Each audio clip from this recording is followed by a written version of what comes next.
Bonjour et bienvenue dans ce nouvel épisode de mon podcast Mon Psy part en live. Je suis Julien Borloo, psychologue à Lausanne. Et aujourd'hui, alors vous reconnaissez peut-être que le décor n'est pas le même que d'habitude. Si vous êtes un peu concentré sur les podcasts de la région lausannoise, peut-être vous reconnaissez où on est. On est dans les décors du Brian Colon podcast. Parce que aujourd'hui, sans trop de suspense, c'est Brian Colon que je vais interviewer. Il m'avait invité il y a quelques mois sur son podcast. Je vous mettrai d'ailleurs le lien sur sa vidéo si vous voulez le consulter. Et puis, Brian, il a un parcours hyper intéressant. C'est quelqu'un que j'ai croisé sur les terrains de basket il y a fort longtemps, quand on avait encore un niveau pour se côtoyer. Et puis, aujourd'hui, on va parler un peu de sa vie, de son parcours, et puis de plein de choses d'autres. Brian, merci pour l'accueil. Euh, pour commencer, traditionnellement, je demande toujours aux gens de dire quelque chose sur eux que personne, ou peu de monde connaît. Est-ce que tu pourrais nous dire quelque chose sur toi? Alors moi, quelque chose que peu de personnes connaissent, je dirais que je suis un fan inconditionnel de foot. Mhm. J'aurais préféré le foot au basket, je dirais ça. Et ça, alors, j'avais entendu un épisode où tu parlais de ça. Et du coup, ça m'a fait assez rire, parce que je me suis dit, ah purée, c'est une drôle de trajectoire. Euh, Qu'est-ce qui a fait que finalement tu t'es orienté vers le basket? Mais en fait, je suis arrivé en Suisse quand j'avais 11 ans, rejoindre mon père. Mon père était basketteur professionnel. Mon cousin aussi, Gino Martinez, je pense que tu connais, pas mal de personnes connaissent. Oui. Et je suis arrivé ici et puis c'était vraiment à l'école. Oui, tu pratiques le basket, mais c'était plus le foot. Mhm. Tous mes amis, mes petits potes que j'avais à l'époque, on faisait du foot à la récré. Et c'est naturellement que j'ai commencé à jouer. Évidemment, j'étais super nul, parce qu'en République dominicaine, le pays d'où je viens, c'est pas le sport national, ça Ok. n'existait pas là-bas. Et voilà, j'ai commencé à jouer, j'ai aimé, et j'ai grandi dans ce milieu-là. Ensuite, à la maison, on m'a très vite fait comprendre que le sport qui régnait était le basket. On m'a inscrit, pas contre ma volonté, parce que à cet âge-là, tu aimes faire du sport, peu importe le sport en question. Et j'ai commencé le basket, mais vraiment à la télé, tous les jours, je regarde même plus le foot que le basket. Et ton père, secrètement, il aimait le foot aussi, ou bien c'était... Non, non, non, c'était vraiment... en fait, j'ai une petite anecdote. Je suis parti en camp de ski une fois, et puis quand je suis revenu le samedi matin, on m'a invité à faire un match. Je ne suis pas censé dire ça parce que ce n'est pas l'exemple parfait pour les jeunes, mais j'ai été jouer avec un club, Benfica, parce qu'un pote à moi a joué là-bas, sans licence. Ok. On m'a fait passer sans licence, et on jouait contre le Zansport. Le Zansport qui est un centre de formation juste incroyable pour le foot. Et j'ai bien joué. Et le coach, après le match, il m'a dit, écoute, on voudrait te tester dans notre force de formation, etc. Je ne sais pas comment ça se passait à l'époque. Et donc, j'ai dit, OK. Mais moi, j'avais peur parce que mon père ne savait pas que j'étais en train de faire du foot, tu vois, ce matin-là. Et, et du coup, quand on reçoit la lettre à la maison, mon père voit la lettre et il la déchire. Et il m'a dit, mot pour mot, je vais m'excuser de ce que je vais dire, si je te vois encore une fois faire du foot, on va avoir des problèmes graves. Je vais m'arrêter là pour pas dire des choses qu'on ne veut pas entendre. Mais c'était les mots que j'ai reçus à ce moment-là, donc j'ai compris qu'il fallait que je continue dans le foot malgré ma volonté de faire du basket, malgré ma volonté de faire du foot. Et du coup, tu as gardé ça comme spectateur? Mais en fait, je regardais à la télé. Il faut savoir aussi que entre-temps, évidemment, on pratiquait le basket, mais c'était en fonction de nos notes. Si j'avais des bonnes notes à l'école, je pouvais aller à l'entraînement de basket le soir. Si j'avais des mauvaises notes, on était interdit de basket. Ok. Et comme tout enfant, il y avait des hauts et des bas. Donc, on pouvait passer 2 mois sans aller au basket parce qu'on avait des mauvaises notes à l'école. Et donc, à cette époque-là, c'était Canal+ qui passait les matchs. Mais après 21h, le match était fouté. Tu vois, nous, on n'avait pas l'accès à Canal+. Donc, on regardait les échauffements, etc. Et puis, le dimanche, c'était la plupart du temps Marseille qui passait, Marseille ou Paris, des choses comme ça. Donc, on avait accès à l'échauffement des équipes, la présentation du match, mais pas au match totalement. Donc après, tu devais deviner avec les pixels. Tu devais regarder un peu comme tu pouvais, qui marquait, etc. Mais c'était difficile, c'était difficile. Ok, donc il aurait pu avoir une jolie carrière dans le foot. C'est vrai que je n'ai pas dit dans l'intro, mais maintenant tu es basketteur professionnel. Donc il y a eu un long chemin depuis. Je vais faire un petit détour dans ma question parce en préparant l'interview, je suis tombé sur un truc qui m'a fait rire. J'ai vu qu'il y avait une polémique sur le fait que tu n'avais pas demandé la nationalité suisse et que du coup tu pouvais pas jouer en équipe nationale parce que évidemment j'imagine la Suisse aimerait bien. Mhm. Euh, une des raisons que tu donnais dans l'interview, c'était que le service militaire te plairait, t'aurait plu, et puis que tu avais peur que si en te naturalisant, tu aurais dû faire le service et tu avais peur de partir dans une carrière là-dedans. Alors, je vais revenir un peu à mon enfance. Comme je l'ai dit précédemment, je suis originaire de République dominicaine et mon oncle, qui m'a élevé une bonne partie de ma jeunesse quand j'étais là-bas, était simplement militaire. À un moment donné, il était chef de la police nationale de tout le pays. Donc, j'ai grandi dans ce milieu-là. Ouais. Et voilà, j'ai grandi avec des armes. Tu m'excuses, mais voilà, c'est la réalité. Avec des armes dans ce milieu-là, policiers, armés, etc., etc. Et quand je suis arrivé ici, je ne connaissais pas le système. Tu arrives à 11 ans, tu ne sais pas la langue. Voilà. Je fais mon école et à un moment donné, vient la question de la naturalisation. Par après coup, parce qu'elle n'a pas été faite par mon père. Mon père, après, est parti vivre en République dominicaine parce que voilà, il se plaisait mieux là-bas. Et quand j'ai su comment cela fonctionnait, c'est-à-dire que l'armée était obligatoire, bah moi, honnêtement, si j'étais parti, si j'avais demandé à ce moment-là mon passeport suisse, j'aurais été à l'armée et j'aurais fait l'armée. J'aurais fait carrière à l'armée. J'aurais essayé de faire carrière à l'armée parce qu'on ne sait jamais ce qui peut se passer. Parce que j'aime vraiment ça. Moi, documentaire, c'est tous les jours en fonction, enfin, par rapport à cela. Et je me suis posé, c'était le moment où je devais faire un choix dans ma vie entre le basket et cet aspect-là de ma vie de est-ce que je fais l'armée ou pas.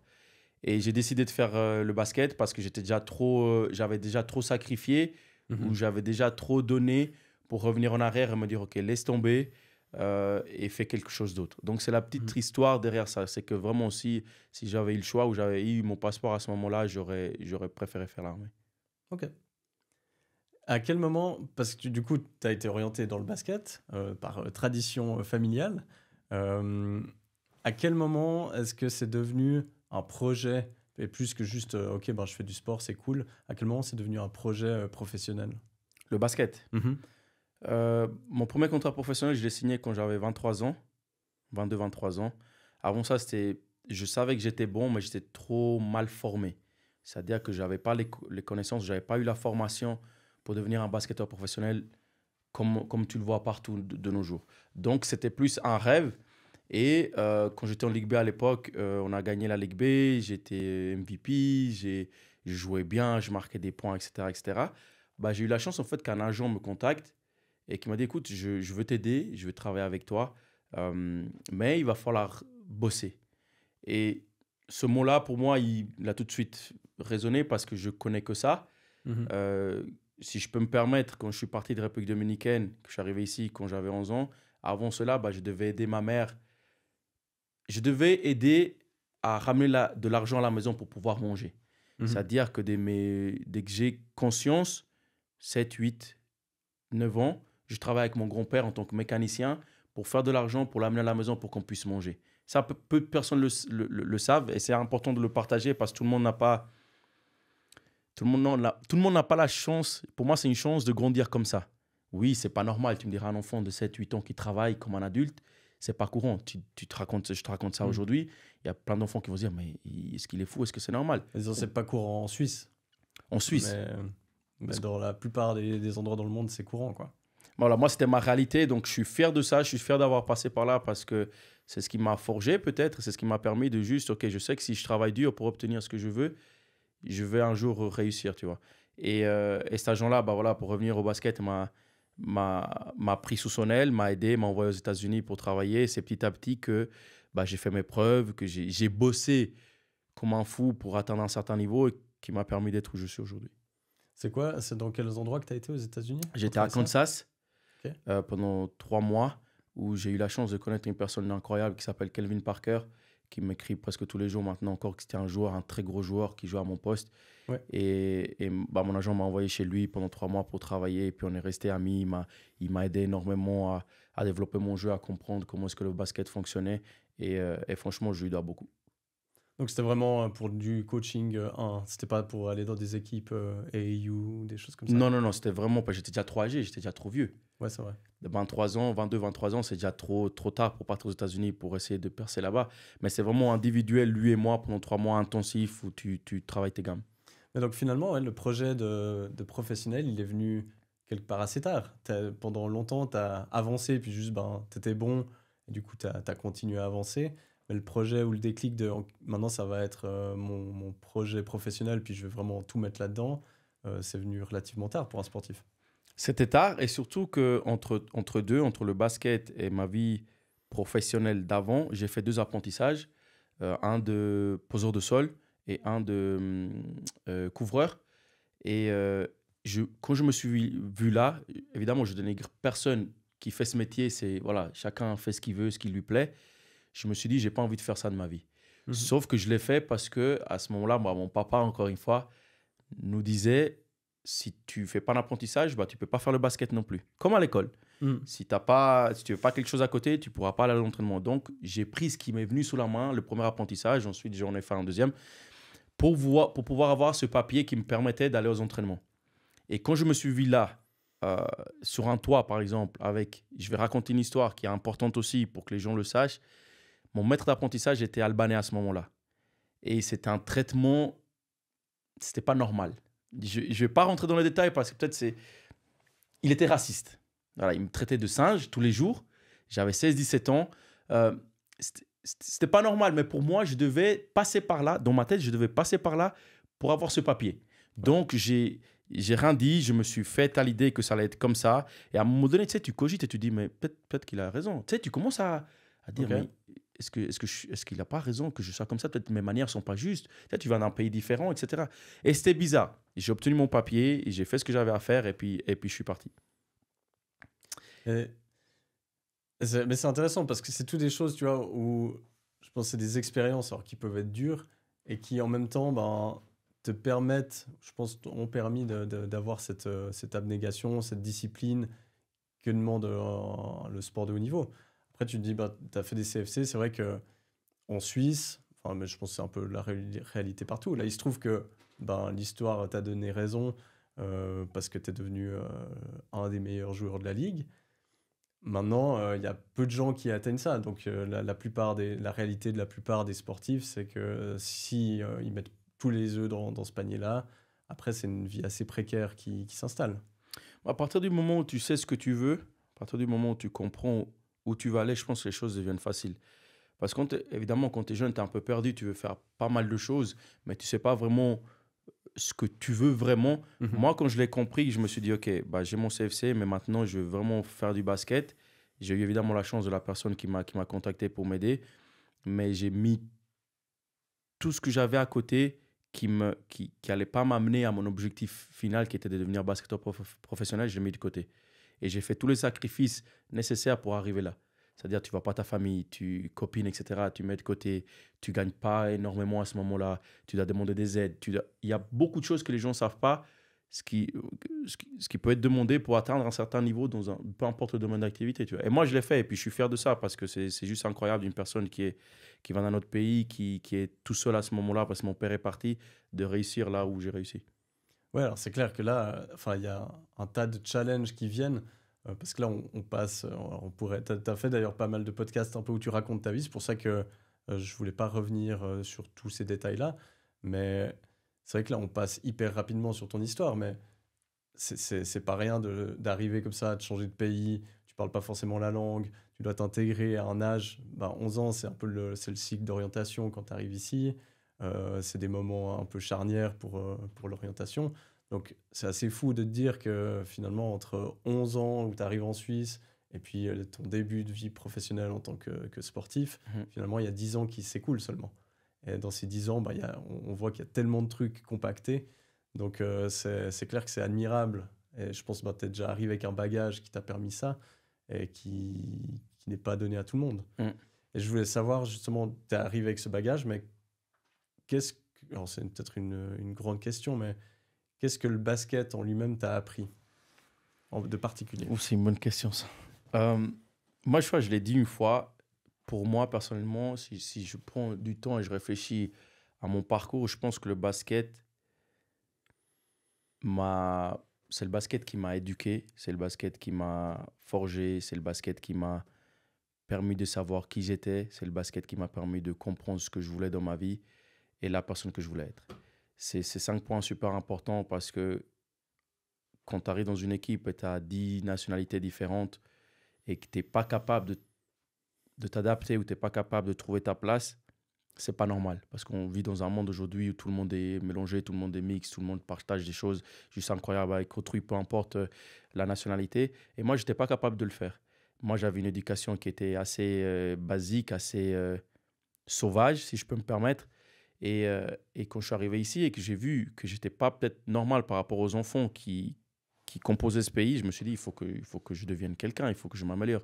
Et franchement, dans mon parcours basket, j'ai connu des personnes juste incroyables qui m'ont éduqué, tout simplement. Ils m'ont éduqué, ils m'ont amené à avoir une connaissance de moi, de ma personne que je n'avais pas avant. Et franchement, c'est pour ça que peut-être je partage autant mon histoire, ou un peu de mon histoire, parce que je suis redevable. Je pense qu'il est important de partager aux jeunes que oui, il y a l'école, oui, il y a les parents, mais tu peux connaître des personnes dans ta vie qui vont t'aider à t'améliorer, qui vont t'aider à savoir qui tu es, qui vont t'apporter rien qu'un petit truc pour... Putain, dans ma vie future, j'ai eu besoin de cette personne-là pour être qui je suis aujourd'hui.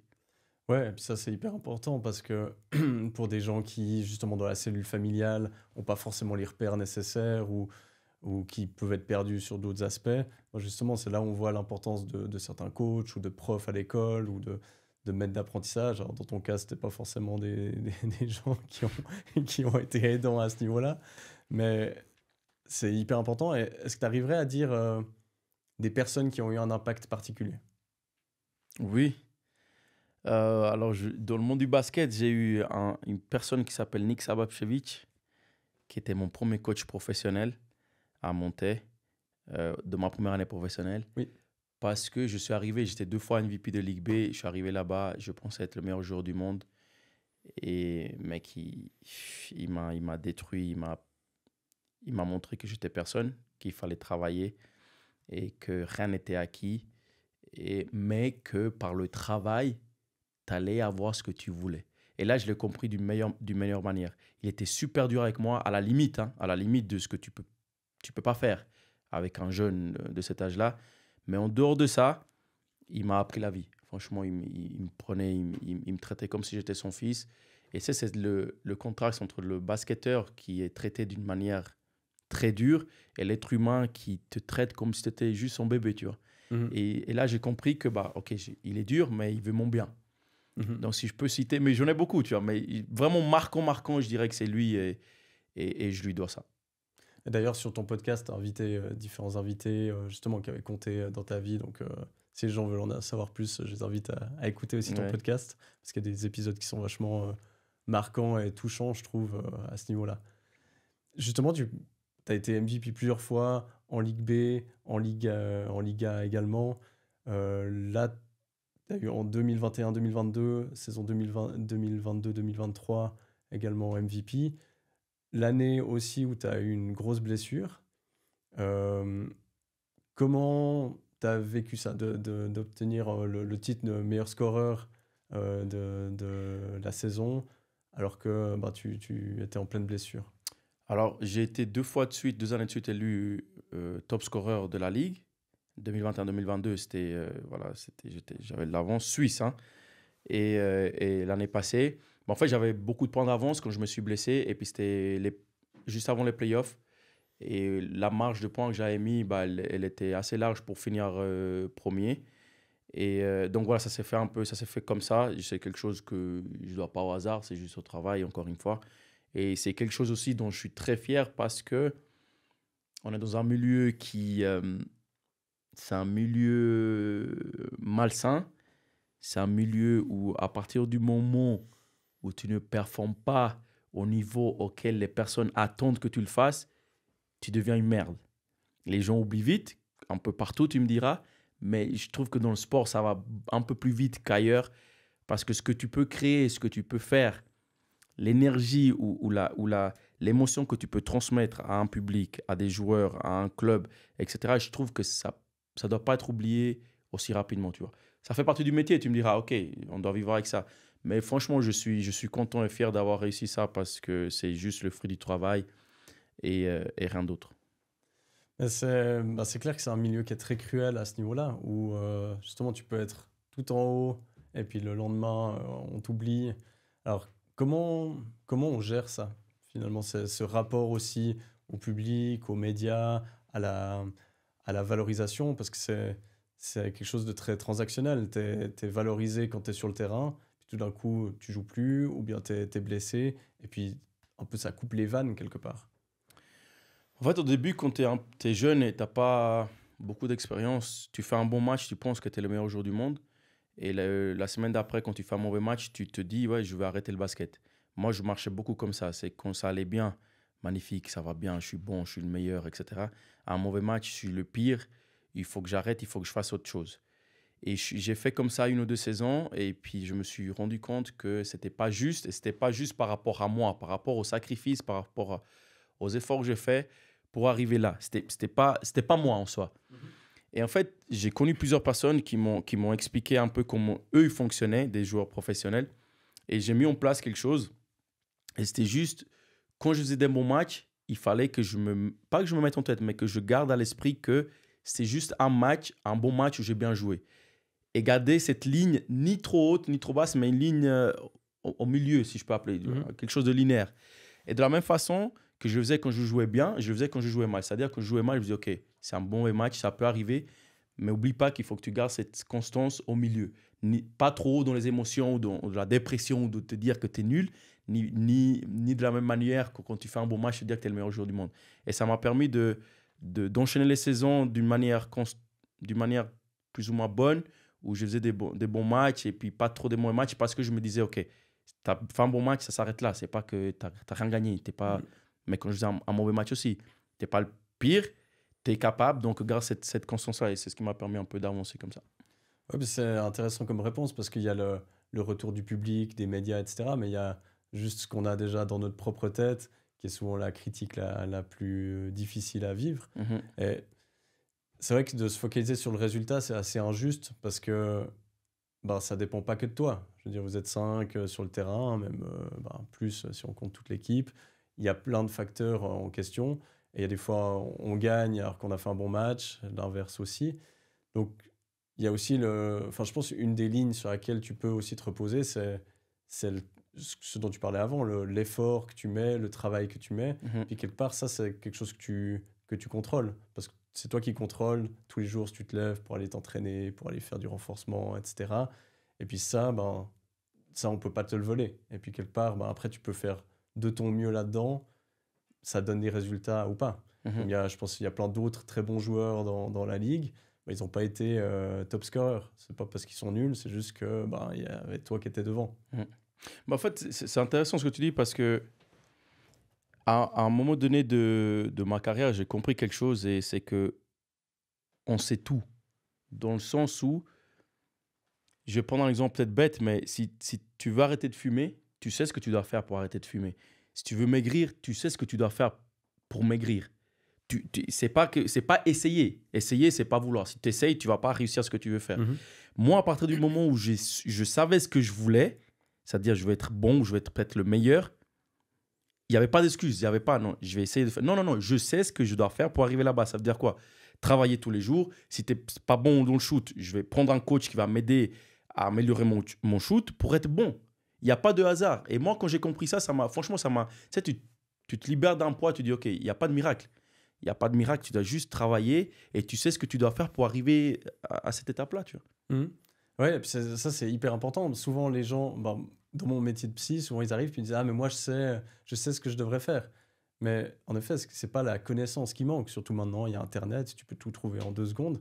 Mais c'est cette rigueur, cette discipline que peu de gens arrivent à avoir parce que plein de choses. Je pense qu'il y a les émotions. Quand on s'était vu pour le podcast, ben, c'était juste après ta blessure. Et puis, justement, c'était un moment compliqué pour toi. Tu me disais, en fait, je sais pas si je vais revenir, je sais pas si j'en suis capable, etc. Là, on se revoit un an à peu près après. Et puis, non seulement tu es revenu, là, on parlait avant, tu me disais, voilà, j'ai encore quelques mois pour préparer la saison qui arrive. Donc, c'est intéressant de voir comment tu as pu revenir. Comment on fait justement, comment toi tu fais pour avoir cette rigueur, cette discipline, même dans des moments où les choses ne se passent pas comme tu aurais voulu? J'ai plusieurs points. Je dirais que le premier, c'est tout simplement le basket, c'est la façon avec laquelle je vis. Je paye mes factures avec le basket. J'ai la chance de vivre de ça, tu vois. Et quand tu viens, je venais un peu en passé de ce milieu-là où tu as 8 ans et tu travailles pour pouvoir manger, je ne peux pas me permettre de me dire, OK, bah, je ne vais pas faire l'effort nécessaire pour pas continuer à vivre de ça. Surtout que je suis encore jeune, j'ai pas mal d'années devant moi au top niveau. Et je connais, franchement, je vais me répéter, mais je connais que ça. Je ne peux pas me dire aujourd'hui, OK, bon, à cette époque-là, j'étais blessé et je cogitais sur si je voulais continuer ou pas. Et à un moment, je me suis posé, je me suis dit, mais si j'arrête, c'est pas moi. Si j'arrête, c'est pas Brian Colon, le gars qui travaille comme un acharné, le gars qui a fait autant de sacrifices, le gars qui a tellement cravaché pour arriver là où il voulait arriver. Et je me suis dit, je ne peux pas me permettre d'arrêter sur une chose comme ça. Je vais m'en vouloir toute ma vie. Et une fois que tu comprends ça, une fois que j'ai ça en tête, il faut juste continuer et faire ce que tu as fait pendant 10 ans. Ça veut dire travailler, mettre en place certaines choses qui vont te permettre de revenir au top niveau ou de revenir à un niveau de performance correct. Et c'est ce que moi j'ai fait. Donc, je ne peux pas te dire autre chose parce que mon parcours, c'est ça. C'est juste le travail, tu vois. Et quelque part, c'est un peu mettre justement l'esprit de côté par moment et juste revenir à un truc très basique, quoi, ou une ligne directrice sur laquelle tu peux revenir.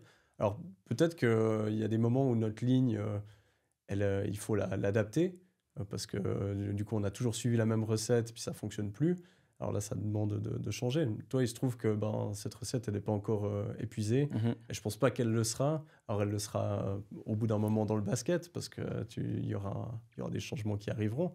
Mais en tout cas, pour l'instant, elle continue à fonctionner. Donc, je suis content pour toi que tu aies réussi à revenir sur cette ligne. Et si je peux ajouter à quelque chose, je pense qui est important pour moi, c'est aussi pendant cette époque, cette période-là où j'étais un peu moins bien, où tu réfléchissais beaucoup à si tu veux ou tu veux pas. En fait, j'ai trouvé aussi le moyen d'aimer ou d'apprécier le moment où je n'étais pas bien. Ça peut paraître étrange, ça peut paraître bizarre ce que je dis. Mais quand je me suis vu à la maison avec du métal dans le genou, avec 50 points de suture, des agrafes, etc., évidemment, les 3 premiers jours, c'est difficile. Mais à partir d'un moment où je me suis dit, OK, je dois passer par là pour devenir meilleur. Je dois trouver le moyen d'aimer ce que je suis en train de passer. Et franchement, je me suis vu, et une chose que j'ai faite, c'est stupide, hein. À partir d'un moment, j'ai arrêté de prendre des médicaments. Je supportais la douleur sans prendre d'antidouleur, etc., etc. Juste pour me dire, ou peut-être pour envoyer un message à mon cerveau, de me dire, regarde ce que tu es en train de passer encore une fois. Tu ne peux pas t'arrêter là. Tu ne peux pas juste te dire que c'est comme ça, que c'est la vie, parce que tout le monde traverse des périodes difficiles.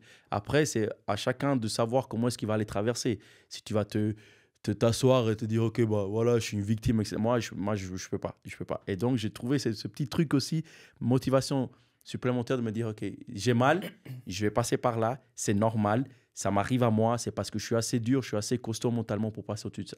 Ouais. Et ça, tu représentes vachement bien, finalement, le choix qu'on a dans la vie. Il y a des événements, une blessure typiquement, voilà, c'est un truc qui t'arrive, t'as pas choisi, c'est pas de ta faute. Mais face à cette réalité, il y a toujours 2 choix.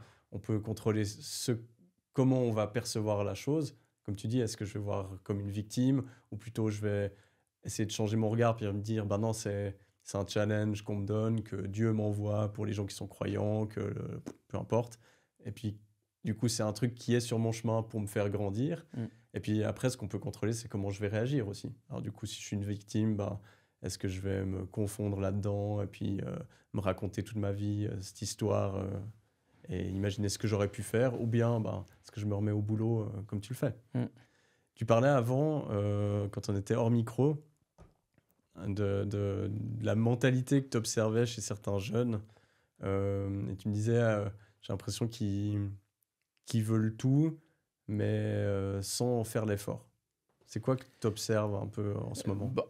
Je trouve que de nos jours, en tout cas dans le milieu sportif, je trouve que les jeunes d'aujourd'hui veulent tout de suite, sans avoir travaillé pour obtenir ce qu'ils veulent. C'est-à-dire que tu prends un jeune basketteur, c'est la chose la plus simple pour moi parce que c'est mon milieu. Il va vouloir avoir de l'argent, un bon contrat, du temps de jeu, une situation dans un club qui le met en valeur lui, sans avoir rien fait. Ce n'est pas possible. Moi, je pense que tes opportunités, tu dois les créer. Oui, un peu de chance, l'on doit, etc. Mais tu dois travailler pour pouvoir créer cette opportunité ou que le jour où tu as cette opportunité, tu sois prêt. Du jour au lendemain, tu ne peux pas me dire, ouais, je suis capable de mettre 20 points en Liga. C'est pas possible. Tu peux avoir tout le talent du monde, tu peux être le plus fort possible. Tu dois travailler pour pouvoir atteindre cet objectif-là. Et les jeunes aujourd'hui, c'est ça. Ils veulent parce qu'en première ligue ou en U15, U16, ils sont bons, ils pensent qu'ils peuvent tout se permettre et tout demander. Non, travaille avant tout, montre qui tu es, montre ce que tu fais par ton travail pour ensuite, quand tu te retrouves dans une situation où tu dois, à ce moment-là, te dire, OK, maintenant je dois mettre 20 points en Liga parce que j'ai travaillé pour ça, tu es en mesure de le faire. Et je trouve dommage de... Après, c'est jeune, la mentalité a changé, le temps change, donc c'est peut-être normal, mais moi, je n'adhère pas à ça. Oui, puis je pense qu'il y a une part contextuelle aussi, peut-être propre à la Suisse, parce que la Suisse, on est un pays extrêmement privilégié et où on a la chance d'avoir un système d'études, etc., qui est accessible à tous, ou presque peut-être. Donc, le sport, c'est souvent la deuxième option. Moi, j'avais bossé un temps dans une équipe AAU à Montréal, où je faisais plus ou moins assistant coach.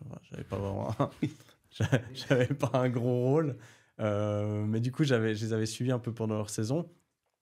Et là-bas, c'est une autre mentalité. Les gars, c'était des mecs qui venaient de quartiers hyper pauvres. Et donc, c'était soit ils obtenaient une bourse avec du basket ou du foot américain. Donc, ils faisaient les deux. Donc, les mecs, ils faisaient, je sais pas, 10 entraînements par semaine, 5 de chaque sport, pour maximiser leur chance d'avoir une bourse. Et puis, s'ils n'avaient pas ça pour aller à l'Uni, eh ben, ils allaient bosser dans la station-service du coin. Ouais. Donc, l'engagement, il n'avait rien à voir comparé à ici, où j'ai pu aussi être assisté dans certaines équipes, où voilà, c'était comme tu dis, il y a des revendications, des personnes qui venaient même pas à tous les entraînements, puis qui après râlaient parce qu'elles ne jouaient pas, c'était dans des équipes féminines.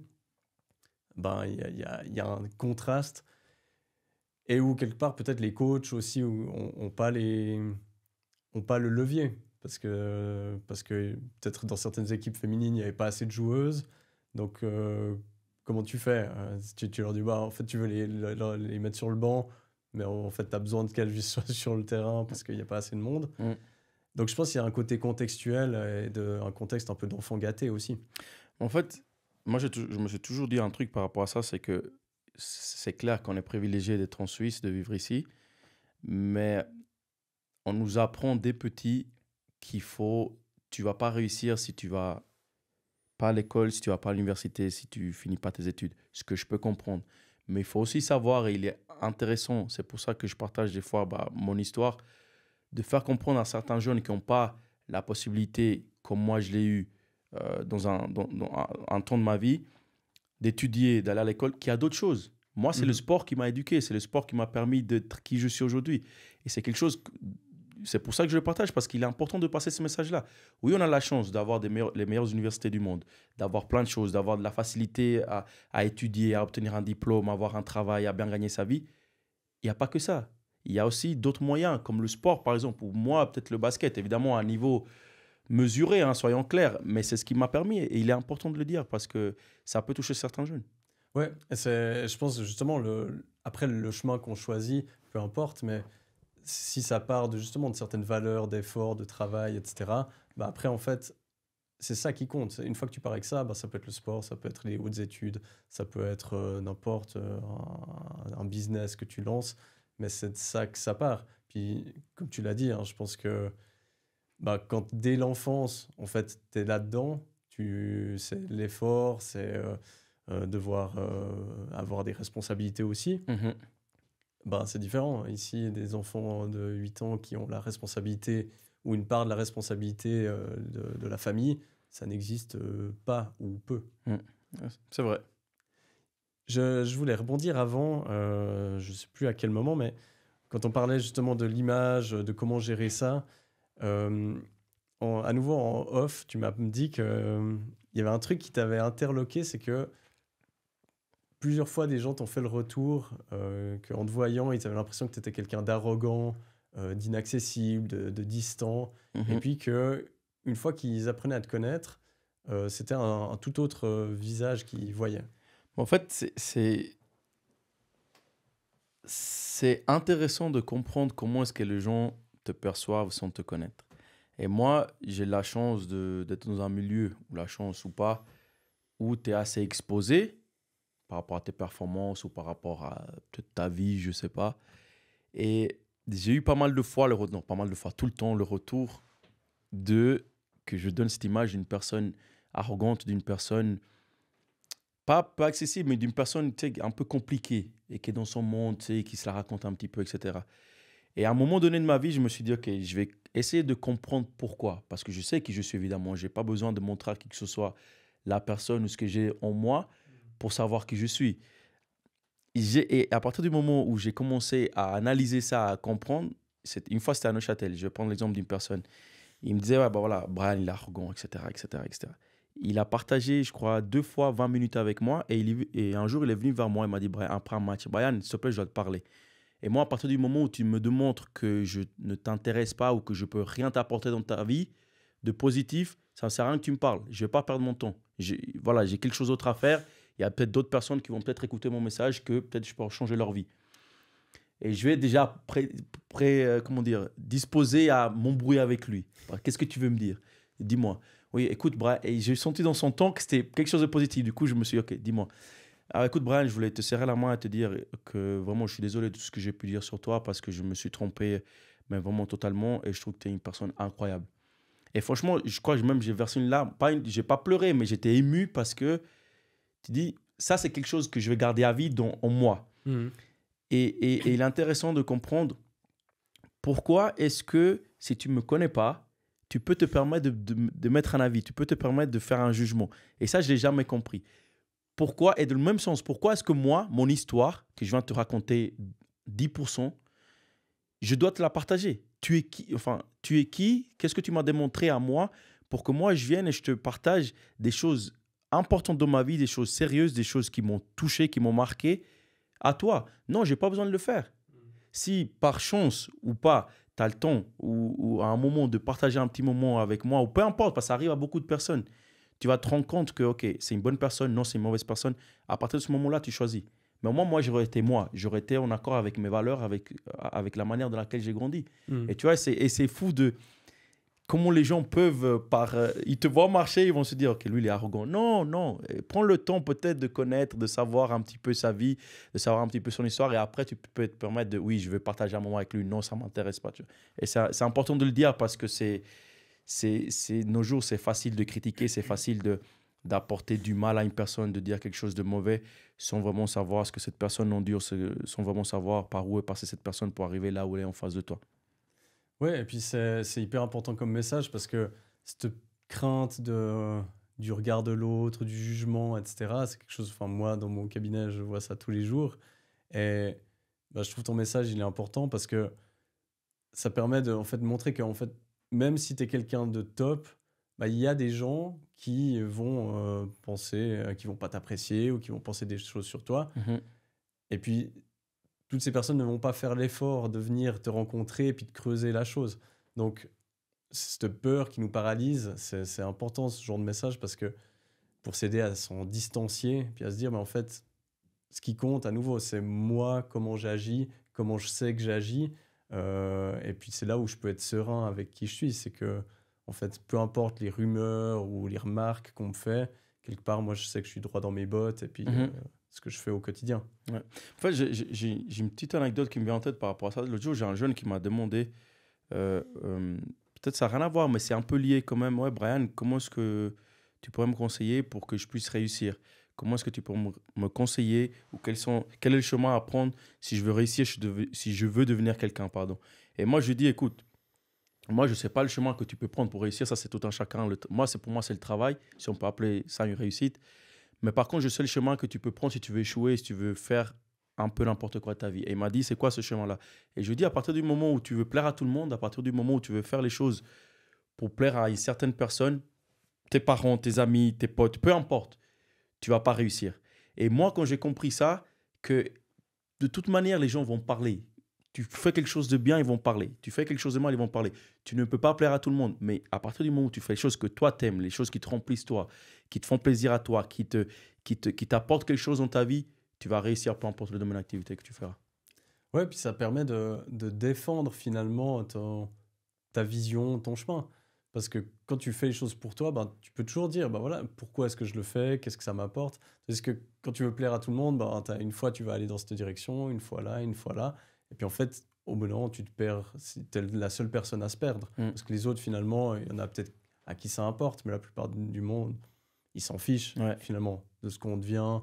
Et comme tu l'as dit avant, t'es au top un instant, et puis pour certaines personnes, t'es oublié la saison d'après. Mm.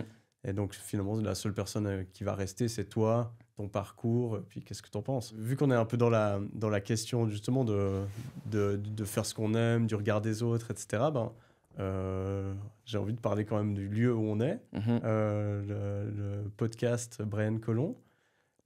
Comment ça t'est venu cette idée de comment il a germé ce projet? Alors, ça faisait un petit moment que je voulais faire ça, que je voulais avoir un espace pour moi où je peux partager, si j'ose, certaines pensées. Et j'osais pas. Encore une fois, j'osais pas. Je me dis non, non, non, non, les gens vont parler, etc., etc. Et un jour, je me suis dit, vas-y, lance-toi. De toute façon, si je le fais pas, je vais avoir des regrets.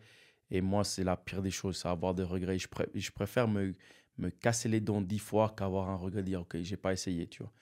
Et voilà, j'ai eu la chance de trouver ce petit local qui m'a été facilité. Et j'ai mis en place mon podcast.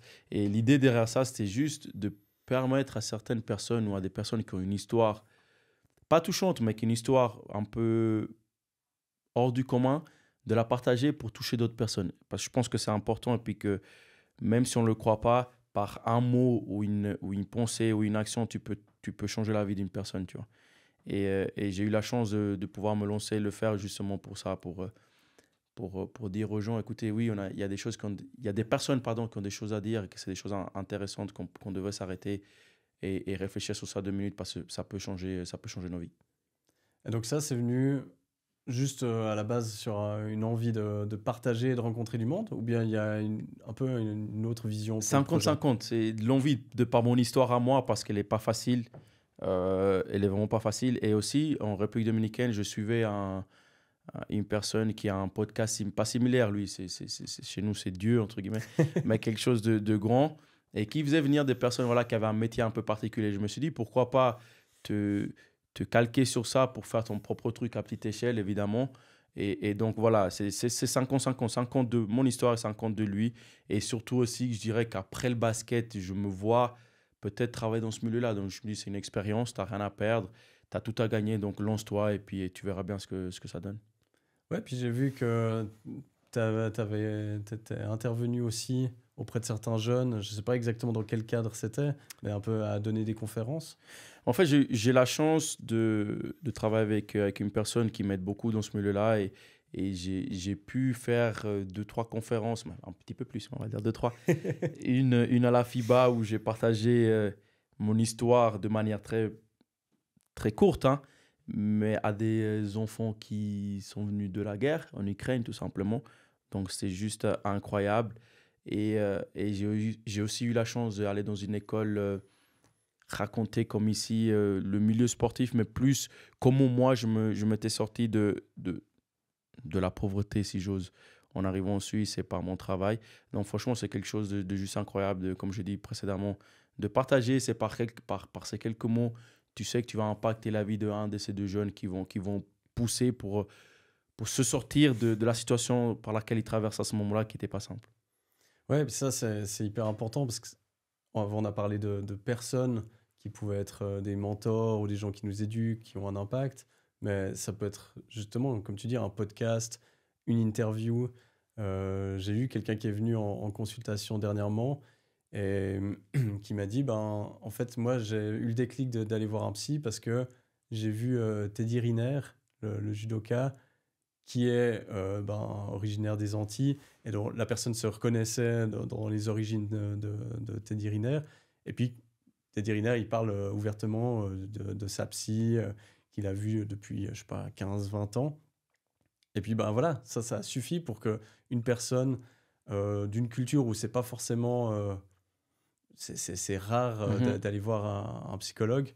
Euh, je pense, j'ai fait le compte à peu près des suivis que j'ai fait depuis que j'ai commencé. Je crois que j'ai vu à peu près 870 personnes Mhm. jusque-là.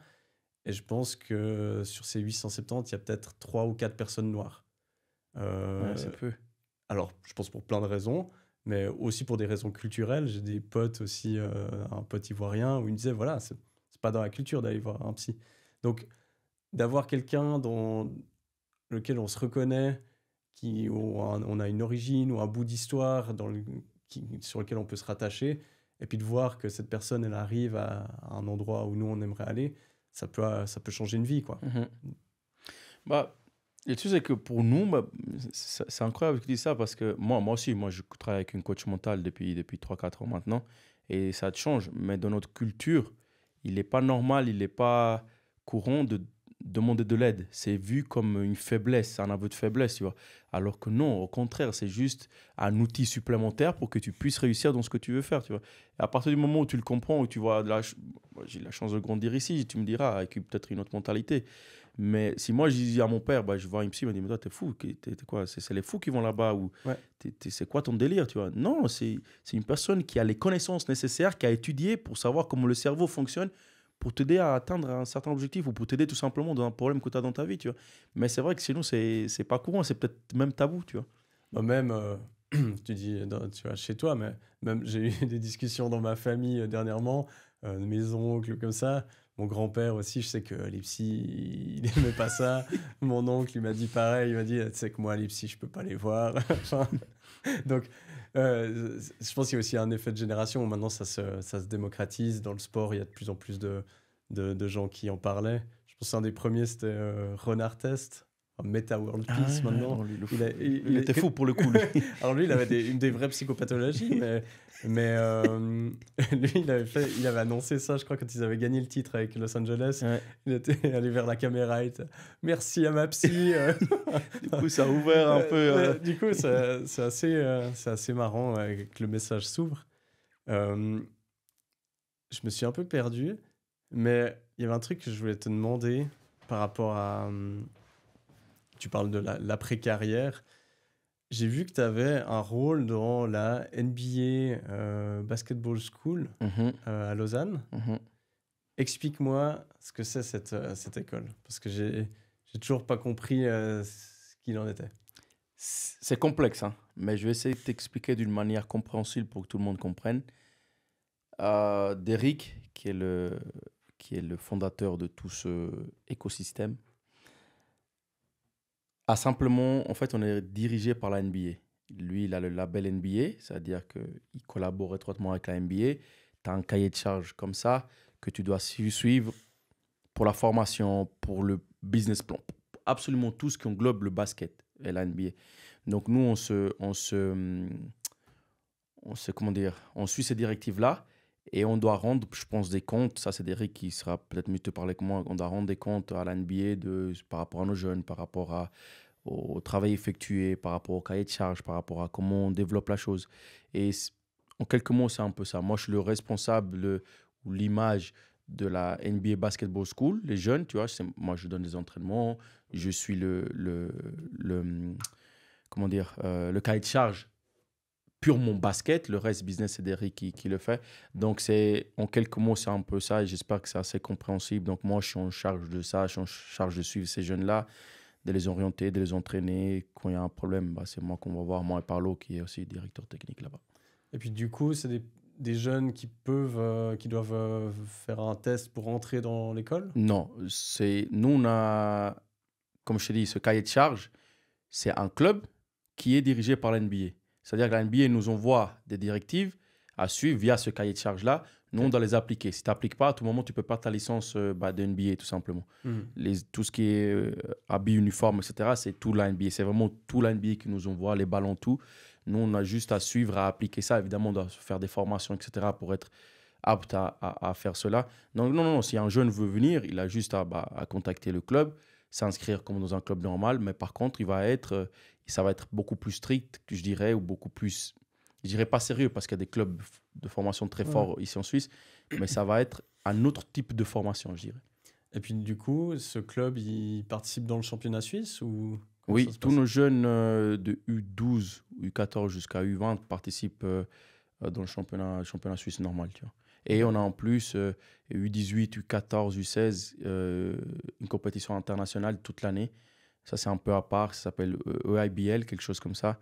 Où chaque 2-3 semaines, il y a un tournoi international qui est organisé dans un pays différent. Tu vois.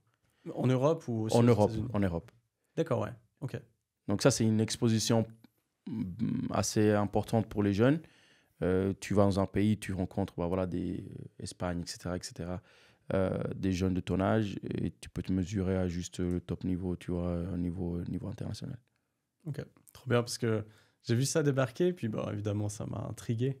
C'est bien, ça me donne. Ça, c'était la petite parenthèse technique basket. Ouais, j'espère que c'est assez clair, que ça peut, parce que beaucoup de personnes se questionnent sur ça, mais c'est à peu près comme. Je suis pas à même de répondre plus que ça, parce que moi, je reste dans mon rôle, mais en quelques mots, c'est ça. Non, puis c'est cool, ça fait plaisir de voir qu'il y a des choses qui se montent au niveau du basket suisse.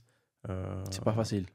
Non, mais tu en parles pas mal dans ton podcast justement de tous les freins qu'il peut y avoir. Quand tu amènes un peu quelque chose de nouveau, quand tu essaies de faire quelque chose de différent, quelque chose qui n'est pas commun, ça pose toujours problème, peu importe le domaine d'activité dans lequel tu es.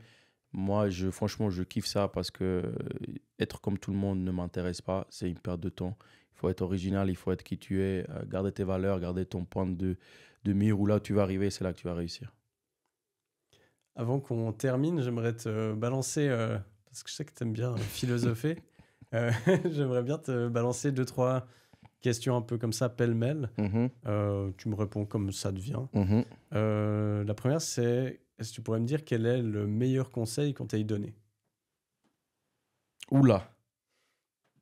Une grande question. Le meilleur conseil? Ah oui. Ouf. C'est fort ce que je vais dire, attention. Le meilleur conseil qu'on m'a donné, ou le pire, je sais pas. Non, le meilleur. Qu'une personne peut te rendre heureuse.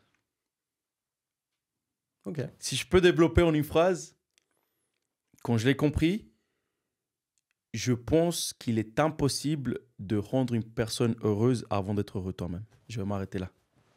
Ok. Et du coup, le pire conseil? Que j'allais pas réussir.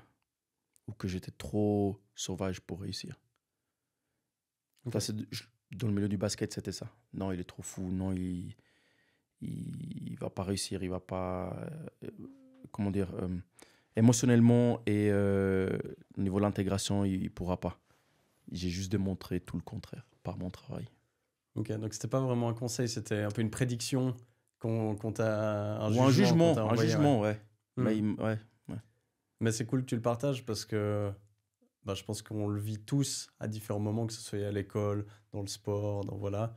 Et c'est un nouvel exemple de pourquoi il faut pas s'arrêter à ça, en fait. Ouais. Et puis, plutôt que de laisser les autres décider de ta destinée, en fait, tente ta chance et puis laisse la vie t'envoyer la réponse, quoi. Ouais. Quelle est ta plus grosse crainte? Ma plus grosse crainte?